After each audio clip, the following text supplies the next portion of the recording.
ఈ రోజు దౌలతాబాద్ మండలం ముబారస్పూర్ గ్రామంలో కొత్త పవర్ ట్రాన్స్ఫార్మర్ ఓపెన్ చేయడం జరిగింది. రైతులకి విద్యుత్ అంతరాయం ఉండకూడదని మన స్థానిక నాయకుల ప్రోత్సాహంతో 132 kV ముబారస్పూర్ సబ్స్టేషన్లో పవర్ ట్రాన్స్ఫార్మర్తో 10/16 MVA PTR కరెంట్ సరిపోవడం లేదని తెలుసుకొని మన స్థానిక నాయకులు TPCC vice president Pranyala Shravan Kumar Reddy దృష్టికి వెళ్లడంతో వెంటనే ఆర్థిక విద్యుత్ శాఖ మంత్రి మల్లు బట్టి విక్రమార్క దృష్టికి ఈ విషయాన్ని తెలిపి అతి తక్కువ సమయంలోనే పాత పీటీఆర్ స్థానంలో 31.5 MVA PTR శాంక్షన్ చేయడం సంతోషకరం. ఈ రోజున ఉదయం 10 గంటలకు ట్రాన్స్ఫార్మర్ 132 kV ముబారస్పూర్ సబ్స్టేషన్లో ముఖ్య అతిథులు TPCC vice president Pranyala Sravan Kumar రెడ్డితో ఆన్ చేయడం జరిగింది.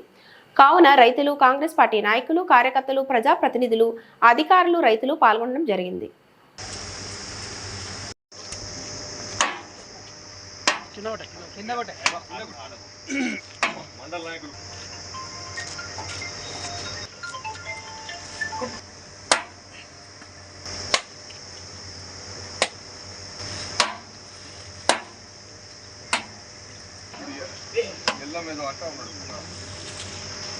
మీరే రావాలి మీకోసం పెట్టి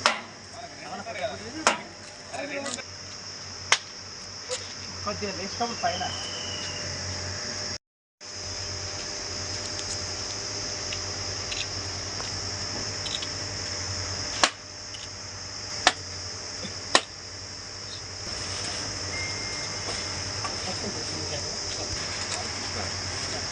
మిస్ చేసుకున్నాను అందరు తెలియదు.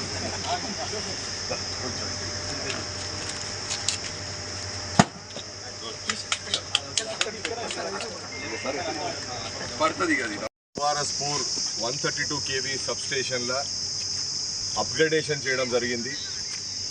16 kV ఉన్న పీటీసీని 32 kV పీటీసీకి మారడం జరిగింది. ప్రత్యేకంగా మండలంలో రైతులకి ఇబ్బంది కలుగుతుండే. ఈడ సబ్స్టేషన్ ఇది ఓవర్ హీట్ అయ్యేది. ఈ పీటీసీ ఓవర్ హీట్ అయ్యి సబ్స్టేషన్ లోపల వీళ్ళు ఎంతసేపు నీళ్లు చల్లుతుండే. ఎండాకాలం అంతా ఓవర్లోడ్ అయిపోయి ట్రిప్ కావడం, మోటార్లు కాలిపోవడం, రైతులకు ఇబ్బంది కావడం.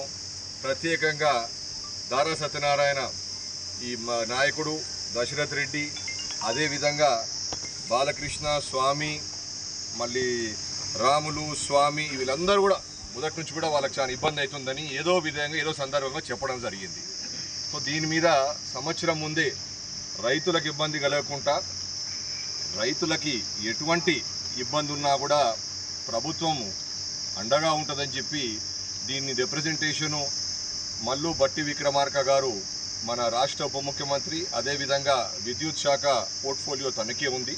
తనకి ఇది నేను ప్రత్యేకంగా తీసుకెళ్ళి మా ప్రాంతంలో ఇట్లా ఇబ్బంది ఉన్నది, మీరు దీనికి ఏదో విధంగా పరిష్కారం చేయాలని చెప్పి చెప్పడం జరిగింది. సో దీనికి లోడ్ డిస్ట్రిబ్యూట్ చేసి వేరే సబ్స్టేషన్లకి వెళ్ళి కొంచెం ఈ లోడ్ డిస్ట్రిబ్యూట్ చేసి దాన్ని ఎట్లా మనము మేనేజ్ చేసుకోవాలని చెప్పి వీళ్ళందరూ కూడా ప్రయత్నం చేసిండ్రు విద్యుత్ ఈ అధికారులు. కానీ ఎటువంటి పరిష్కారం దొరకలేదు. ఖచ్చితంగా కూడా తను బడ్జెట్ కన్స్ట్రెయిన్స్ ఉన్నా కూడా ఇది శాంక్షన్ చేసుకొని ఇక్కడ మనకి అలా ఇవ్వడం జరిగింది. సో రాబోయే రోజులలో రైతులకైనా మన ఈ విద్యుత్తు ఎవరైతే అధికారులు ఉన్నారో కూడా వాళ్ళకు కూడా ఎటువంటి ఇబ్బంది లేకుండా రైతులకి అన్ఇంటరప్టెడ్ పవర్ సప్లై ఈ 2 మండలాలకి ప్రత్యేకంగా కూడా ఏం ఇబ్బంది కలగకుండా ఈ సర్కార్ నుంచి వాళ్ళకి కలగడం జరుగుతుంది. సో దీనికి ప్రత్యేకంగా నేను మన రాష్ట్ర ఉప ముఖ్యమంత్రి గారికి, అదేవిధంగా ముఖ్యమంత్రి గారికి నా కృతజ్ఞతలు. మా రైతుల తరఫున ఇలా ఉన్న లోకల్ స్థానిక నాయకులు ఎవరైతే ఉన్నారో వీళ్ళందరికీ కృతజ్ఞతలు. ఈ ప్రభుత్వం దృష్టికి తీసుకొచ్చిండ్రు. ఏదో పూటకు వచ్చి రాజకీయం చేసి అదని ఇదని ఈ అభివృద్ధి కార్యక్రమాల మీద దృష్టి పెట్టకుండా రాజకీయం వేరే లైన్ పడతా ఉన్నది. సో అటువంటి ఇబ్బంది కాకుండా రైతులకి న్యాయం అయ్యేటట్టు వాళ్ళందరూ కూడా దృష్టికి తీసుకురావడం, దాని తర్వాత అధికారులతో కూడా ఎటువంటి హెల్ప్ కావాలన్నా వాళ్ళు అందియడం జరిగింది, ఫాలో అప్ చేసుకోవడం జరిగింది. అదేవిధంగా ప్రభుత్వం కూడా చాలా దాని మీద పాజిటివ్గా స్పందించడానికి నేను ప్రత్యేకంగా